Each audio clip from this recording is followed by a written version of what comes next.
자, 오늘은 보는 성품에 대해서 말씀드리겠습니다. 그 대중 중에 바사닉왕이 또 등장합니다. 그 바사닉왕이나 모든 중생의 육신이 나이 들어 죽고 늙어 죽고 하죠. 그 중생 몸속에 그렇지만 없어지지 않는 것이 있는데 그것이 보는 성품이 있다라는 것을 요지로 말씀하시는 겁니다. 그때 그 대중들 중에 과거에 부처님하고 같이 그 수행을 같이 하던 교진녀랑 도반의 그 몇 명의 도반이 있었습니다. 내가 처음 도를 이루고 녹야원에서 교진녀 등 5비구와 사부 대중을 위해서 사성제를 설하였을 때에 일체 중생이 보리와 아라한을 이루지 못하는 것은 객진번뇌로 인한 것이다 라고 하였는데 너희들은 그때 무엇을 깨달아 지금 성인의 가업을 이루었느냐 라고 물어봅니다. 그래서 그 5비구 중에 교진녀가 이렇게 이야기합니다. 제가 장로로서 저만이 알았다라는 명칭을 얻은 것은 객진이라는 두 글자를 깨닫고 부처님의 가업을 이룩했기 때문입니다. 객진이라는 것은 이제 주객이 있으면 객은 손님이죠, 손님. 근데 진은 이제 먼지, 티끌 뭐 이런 거죠. 그래서 우리도 우리 몸속에 주인도 있고 또 객진 번뇌도 있다라는 겁니다. 그래서 비유를 하자면 길 가는 사람이 뭐 그 하루 쉬어가려고 아니면 뭐 한 달도 쉬어갈 수 있겠죠. 여간에 들어가서 먹고 자고 갈 때 돼서 행장을 챙겨서 떠나면 주인은 떠나지 않는다는 거죠. 그래서 우리 몸도 주인은 생각 중에 보는 성품은 떠나지 않는데 이제 생겼던 고민은 얻을 때 떠나죠. 그러나 몇 년 동안 안 떠나는 것도 있죠. 그 객진번뇌가 아주 심하겠죠. 그럴 때는. 또 햇빛이 창으로 이렇게 싹 들어오는 거 보면 대청소할 때 창문 열고 이렇게 탁 털어보면 먼지들이 훅 일어나죠. 그 뒷걸먼지가 요동치는 것이 보이지만 그러나 하늘 허공은 고요한 것과 같습니다. 이제 이렇게 비유를 해보는 거죠. 그래서 부처님께서 5손가락을 구부렸다 폈다 하시면서 이제 아난에게 이렇게 물어보십니다. 내가 지금 무엇을 보느냐 하니까 아난이 저는 여러 개서 손가락을 구부렸다 폈다 하는 것을 보았습니다.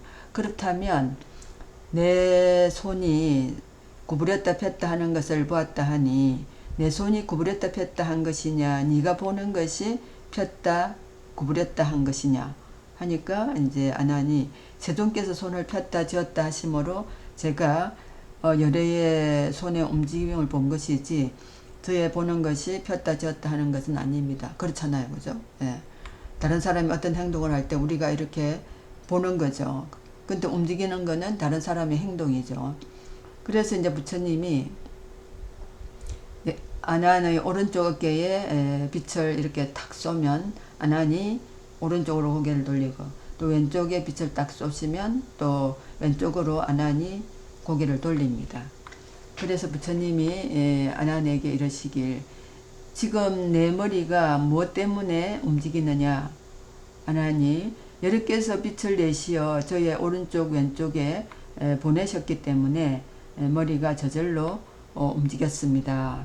그럼 그것은 내 머리가 움직인 것이냐 아니면 보는 것이 움직인 것이냐. 저희 머리가 저절로 움직인 것이지 저의 보는 성품은 뭐 가만히 있는 것 같죠. 그죠? 그냥 고개만 이렇게 움직였으니까 그래서 부처님이 대중에게 이렇게 말씀하십니다. 아난의 머리가 스스로 움직였을 뿐 보는 성품은 움직이지 않았듯이 나의 손은 스스로 쥐었다 폈다 하였으되 보는 것은 쥐었다 폈다 함이 없는 것임을 알아야 된다 하는 거죠. 이게 이제 주객이죠. 주객. 객은 내 눈앞에서 일어나는 대상들이 들어왔다 나갔다 움직였다가 뭐 요동을 치거나 하지만 본래 우리의 본원 성품, 타고난 그 우리 몸속에 있는 본원 성품은 그렇지 않다라는 거죠. 딱 바로 움직이지 않고 바로 볼 수가 있는데 왜 그것을 바로 보지 못하고 그 들어오는 여러 가지의 정보나 여러 가지의 뉴스나 여러 가지의 사물의 움직임을 보고 왜 화를 내고 왜 고민하고 왜 밤잠을 설치고 하느냐고 뒤바뀐 짓을 하느냐 하고 이제 깨달음을 주시는 거죠. 그런데 이제 그때 안한가 대중이 부처님의 가르침을 듣고 뭔가 그런 정말 이치로 보면 그런데 이런 생각이 드는 거죠. 그래서 앞에 나타나는 물질만을 보고 분별심을 일으켜 가지고 하는 그런 것들이 마치 그림자 같은 일들이구나. 그런데 집착을 하는구나 하는 것을 이제 대충 알게 된 거죠. 그러나 아직은 깨닫지 못했습니다. 그래서 이렇게 오늘에야 깨달은 것이 마치 어머니를 잃었던 어린애가 어머니를 찾은 것과 같아서 이제 미정유를 느끼는 거죠. 그렇다 하면서. 그래서 이제 부처님께 예를 올리고 합장하고 현재 일어나고 있는 이런 생기고 없어지는 것과 그리고 생하지도 멸하지도 않는 것, 이 두 가지 성품에 대해서 분명하게 들려주기를 이제 청하였습니다. 그럴 때 이제 대중 중에 있던 바사니광이 일어서서 부처님께 아뢰기를 제가 이 마음에 나고 멸함이 없는 경지를 어떻게 깨달을 수 있겠습니까? 이에 대한 가르침을 듣기 원합니다. 라고 그 깨달음을 주소서라고 이제 청하는 거죠. 그래서 그 부처님께서 바사니광에 이렇게 합니다. 그대의 육신이 건강과 같아서 없어지지 않으리라고 여기느냐 하니까 바사니광이 저의 지금 이 육신은 마침내 변하여 없어질 것입니다. 우리는 생로병사로 언젠가는 죽죠. 그러니까 그대가 죽지 않았는데 어떻게 죽을 것을 아느냐 하고 부처님께서 물어보십니다. 그러니까 제 눈앞에 나타나는 것이 생각마다 변해가고 있고 생각만 변합니까? 거울을 보면 얼굴이 점점 늙어가는 것도 알 수 있고 또 생활하다 보면 몸에 힘도 빠지는 것도 알 수가 있죠. 그래서 아나이다 하니까 부처님께서 그러하다 대왕아 그대는 이미 늙었는데 얼굴 모습은 어린 시절과 어떠하냐. 어린 시절하고 너무 다르죠. 3살 때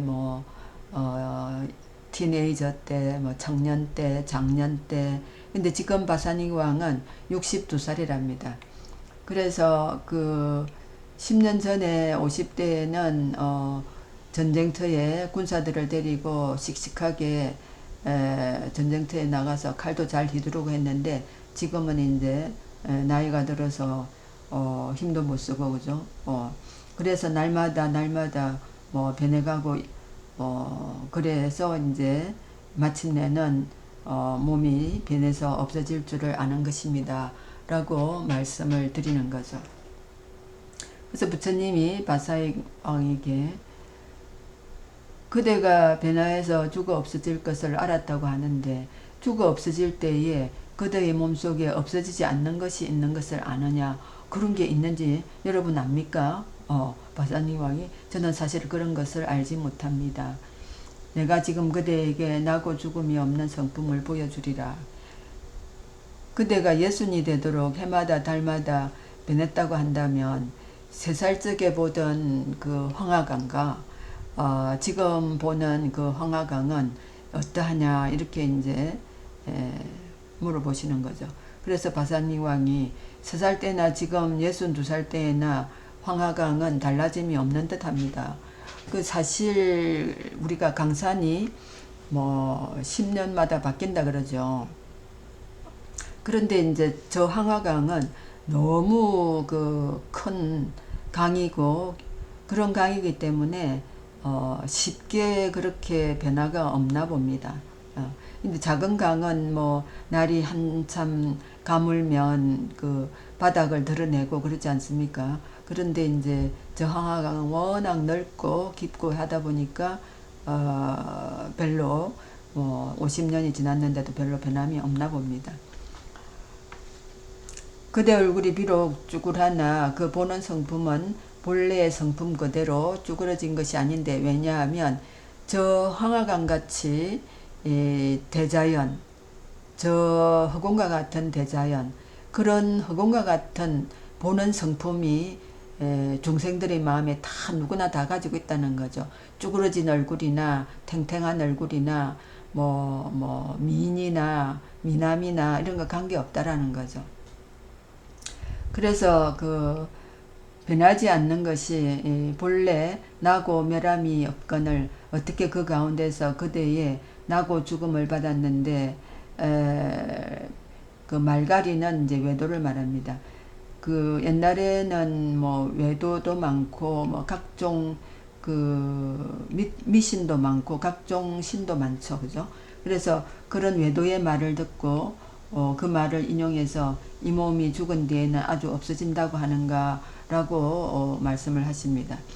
그래서 이제 대왕이 그 말을 딱 들어보니까, 그러면은 내가 없어진다는 것이 아니라 항상 부처님 법문을 들었는데 윤회를 한다는 것을 이제 그때 기억을 한 거죠.